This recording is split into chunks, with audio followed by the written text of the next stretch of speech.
Hi, my name's Phil. I like talking about politics. And if you've been paying attention to the news on social media or in the Tory client media in the past couple of days, you will have seen what appears to be a coordinated and concerted push for a full independent inquiry into grooming gangs. The calls are coming from the Conservatives, right-wing populists and other associated mouthpieces on social media. And to a member of the public who doesn't follow politics closely, it will all seem like a reasonable request. There's just one problem. We've already had one. Neither the Conservatives nor the racist populists were interested in it because the results weren't what they wanted. So why are they really calling for an inquiry if one, costing millions of pounds of taxpayer money, was published just 2 years ago? But first, for daily political commentary, please hit the subscribe button so you don't miss out. So before I go over the truth about the grooming gangs inquiry issue, which remember, the inquiry's already taken place and it went into a lot of detail. So let's go over the lies. Why are Conservatives and racist populists alike making an issue of this? And why are they all doing so at the same time in what is clearly a coordinated push? Well, the motivation for the Conservatives is different to the racist populists. So let's begin with the populists first.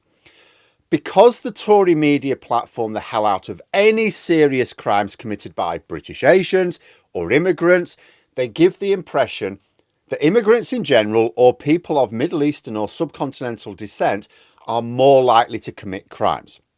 It's creating a them and us type perception. The reality is they're less likely. Proportionally, the major group involved in grooming gangs or the organised sexual exploitation of children are white.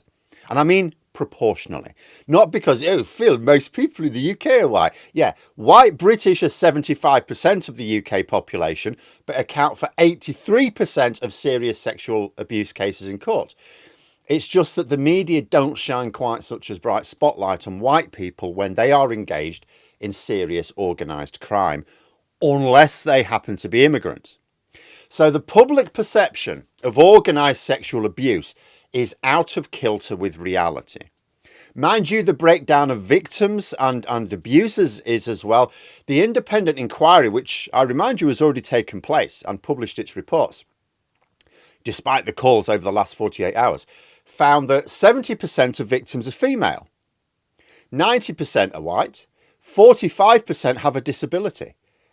Basically, a major factor you're finding out here is vulnerability. Many had experienced serious abuse of one form or another from family members or figures of authority already.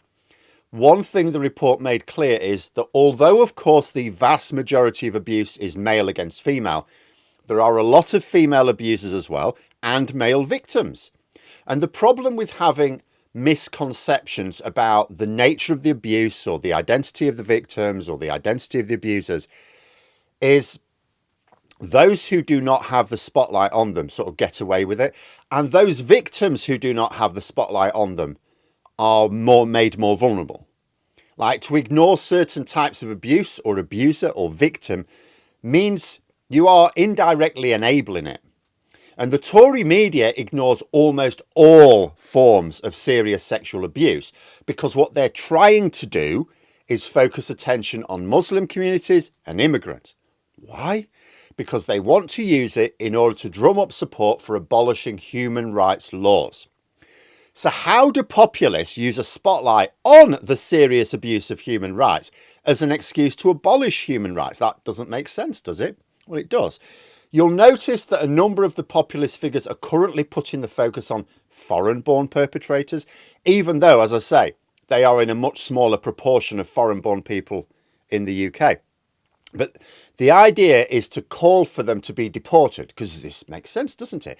I mean, as it happens, if non-UK citizens are living in the UK and they commit very serious crimes, particularly very violent crimes, there is a good chance they will be deported. That already happens. Except, of course, if they face persecution or death in their country of origin. To deport someone under those circumstances is to enable torture or murder, which is illegal in the UK. So we don't do that. And the laws which dictate that are in the European Convention on Human Rights. So if you can persuade a population or enough of a population that foreign-born groups are sexually abusing vulnerable British children, and that the ECHR prevents us dealing with the issue, then you increase support for leaving the ECHR. Just as with Brexit, which I remind you only needed just over a quarter of the population to support it to make it happen. That's all. You don't need the majority of the population to support something to make it happen.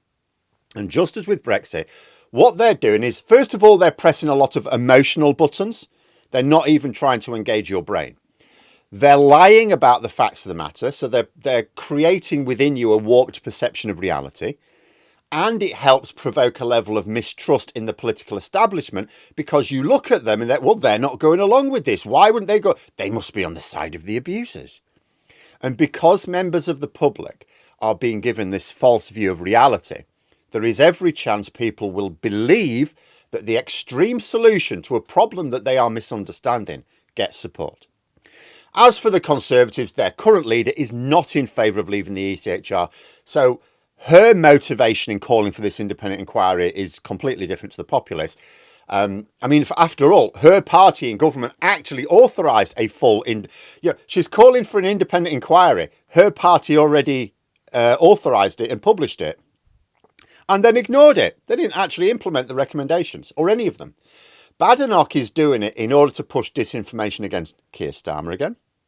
As Director of Public Prosecutions, he actually began the grooming gang's prosecutions, as well as made changes to the way the Crown Prosecution Service operates in order to make charges more likely in future. In other words, he's one of the people who helped blow the lid on the whole thing, but the Tories are trying to present the opposite view. So before getting on to what I think Labour and human rights defenders need to do, let's look at a quick overview here. So first, the public perception of grooming gangs is very out of kilter with reality. The nature of the abuse, the nature of the abusers, the nature of the abuse victims is very different to what most people are imagining.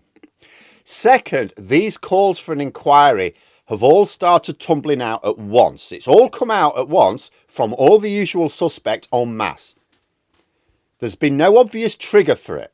This means it's coordinated. Someone has decided that everyone needs to go, and everyone got a memo because they've all come out and done it at the same time. And because it is clearly coordinated by a well-resourced far-right operation, we should not ignore it. Third, despite all these calls for a full independent inquiry, there's already been one. There is a link in the description below, as well as I've put a link to another report in the description below, which also has additional information. It's all out there. It's there. The Conservative government who commissioned it did not apply any of the recommendations. In fact, Kemi Badenoch at the time was Equalities and Women's Minister, and I can find no evidence she did anything herself with this report. The populists also make no attempt to shine a spotlight on the report or call for the recommendations to be implemented. So they expose the fact that they don't actually care about the victims, only pushing disinformation. Fourth, most of those behind this latest focus on grooming gangs are using it as a way to persuade us to abandon our human rights. Like I keep saying, they don't want us to leave the ECHR so that a relatively small number of people, not even 1% of the population, would lose their human rights. No, it's so that the other 68 million of us do. They don't make a profit from a few thousand people losing their rights. The profit is in the UK population at large, British citizens suddenly having fewer rights. When the time comes, they will tell us that we won't be losing our human rights, that we will have a British Bill of Rights. They'll just tweak it. There's only the ECHR. It's mostly fine, absolutely. There's just a couple of little things in there, and we can't get the others to reform it. So we'll just have our own, and we'll just take those two little bits out, and everything else will be marvellous. It'll be exactly like Brexit. The whole thing will be gone. We will be told, not much is going to change. There's these benefits. We're going to get these benefits. Most of the rest of it's not, nothing's really going to change much. The benefits will not emerge. The rest of us will suffer. So what needs to happen? Well, I think Keir Starmer should come out fighting on this one. I think he should come out swinging. My worry is he has this habit of ignoring the news as a sort of irritating background noise, which it is. And by and large, I applaud politicians not hanging on every word in a newspaper headline. But you cannot ignore the effect it has on the population. You know, it's the same sort of groundwork which was used to prepare for Brexit. If it's ignored, there's a good chance it will work. You know, Starmer may think because his government is taking violence against women and girls seriously, and most of the victims here are women and girls, that the issue will die down. This would be reckless thinking.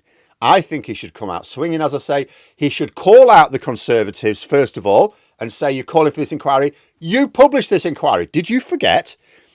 He also call out the right-wing populist lies. You know, pick out some features of the inquiry. Say, this inquiry that you're calling for, oh, look, I've just magically made it appear. It just happens to have been published 2 years ago.